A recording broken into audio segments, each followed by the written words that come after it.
Hey guys, what's up? Excuse me for having my tardiness of not posting a video on this site in quite a while, but I do have my reasons. I've been a very busy lady as of lately. So, I finally got my 1 week vacation stay towards the end of this month. So, I thought, hey, why not? A good way to get back on track would happen to be, since everybody's doing their July favorites video, I think I'll go ahead and do that too, or at least show you what things I've been using the most this July. So let's go ahead and get started. First thing I wanted to get started with was cosmetic products, and I guess I'll just go ahead and start from like foundation and concealer and yada yada and just continue on. So my favorite foundation I've been using this month is something new. We just got a brand spanking new Sephora store in the local mall in my cousin's hometown in Texarkana, so I thought I'd go ahead and start there too.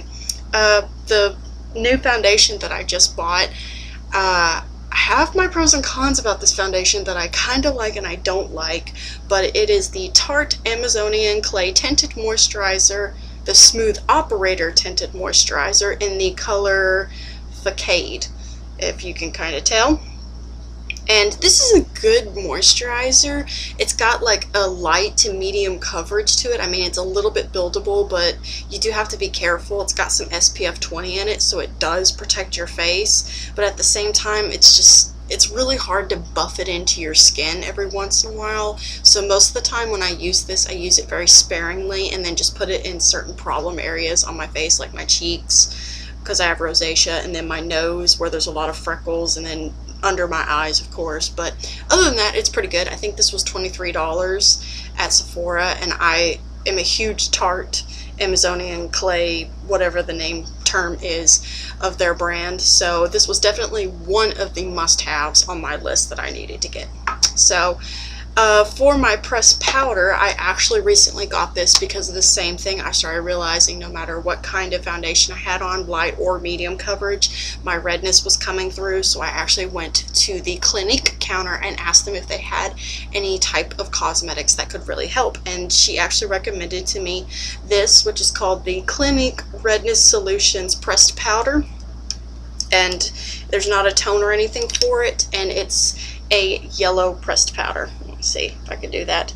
I don't know if the cam is going to show it justice, but it's basically a yellow toned pressed powder. Even under my light, my light's a yellow light bulb.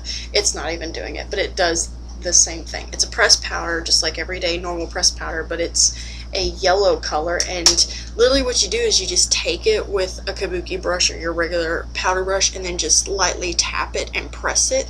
The lady who I bought this from also told me just take a regular makeup sponge and then pack it onto your skin, and it literally just erases the red off your face. So I'm very glad that I bought that, and I believe it was $20 at the Clinique counter for it.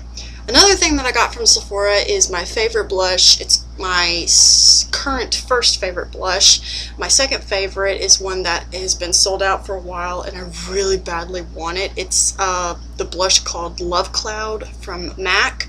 Unfortunately, it's limited edition, and unfortunately I can't get my hands on it. So probably the best way to do it is to be very, very lucky one day when I go to Dallas and see if I can get it at their MAC store. But other than that, I cannot get it online. It's the same thing with those whatever lip smacker paint pots that they brought back. I've heard people been raving about those too, and the only way to get them is in certain stores and them passing them up. But back to the original topic.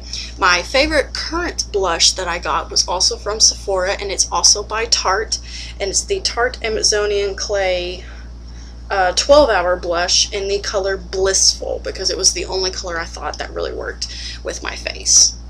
And then that's the color right there, if you can kind of tell. I liked it because it was like a medium matte pink color, but it had a little bit of its peachy tone into it too.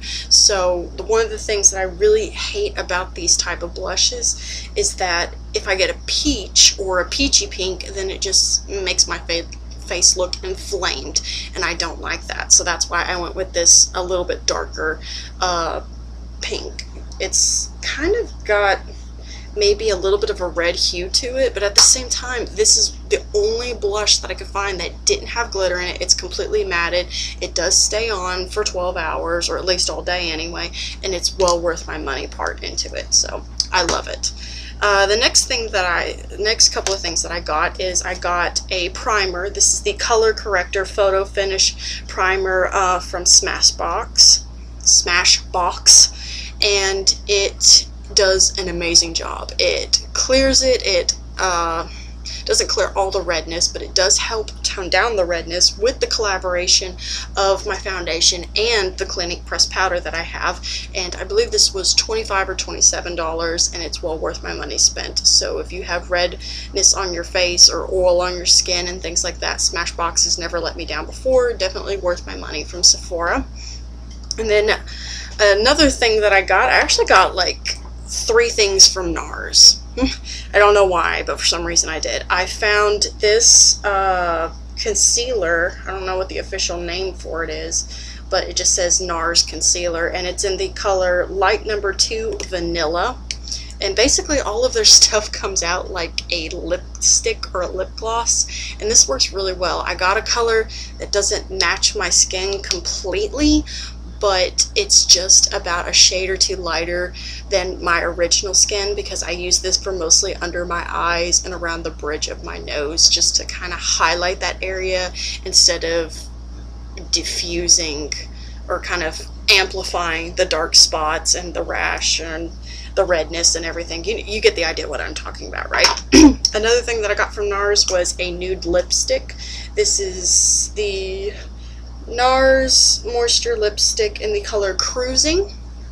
I don't know if you guys can really tell what it looks like, but it looks really dark, but this is practically sheer, and it's got a little shimmer into it, and just a light coat of this lipstick on me just complements my natural lip color, and it really looks great. So this is a great everyday lipstick. You don't have to worry about putting lip gloss or anything on it. You could just practically put clear lip gloss on it or just wear it by itself, and it's well worth it. I think these were $12 a piece, so it was well worth my money spent at a different time. By the way, I did not buy all this Sephora stuff at the same time. I actually bought it in 3 different trips, so it's well worth the money. And then last but not least, from Sephora, I also got this NARS lip gloss in the color, if I can read it, I think it's called Sweet Revenge, and it's a pretty color. It's kind of like a peachy pink nectarine color. In fact, it's practically the same color as the Tarte Amazonian clay that I got, so it pretty much wraps everything together. And this is the same thing, very sheer, not too bright, not too bold, just great for everyday look. You could do this with or without the lipstick, by itself, on its own. Definitely worth its must. Another thing that I bought was at the Estee Lauder counter next to the Clinique counter, and I told them I've been having a really hard time with finding a good mascara that doesn't smudge. It does stay, but it doesn't, how can I explain it without this going too quick? It doesn't smudge, it doesn't smear, it doesn't flake, but yet it gives me my volume and my length and my individualism to my lashes. And I have the Double Wear Zero Smudge Lengthening Mascara in the color just black. And this is what it looks like. There you go. Looks really cool and everything. And the brush is actually pretty good. I mean, I like it. And I like the formula to it too. If you guys can kind of see the brush. Looks pretty simple, at least in my state of mind to it too.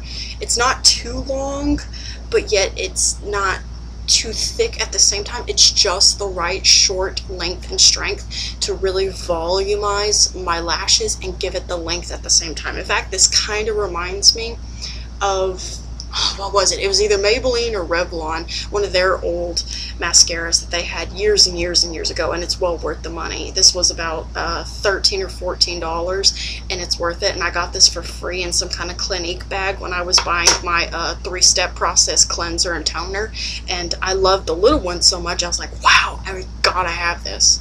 Sounds weird, doesn't it, that it was a Clinique bag and it had an Estee Lauder mascara in it, which is kind of weird, but not too much. But Anyways, that's my favorite cosmetics for this month. I just thought I'd go ahead and speed by that with you real quick. I might do a second video later on today also involving some of my favorite non-cosmetic things. So I hope you guys have a great night.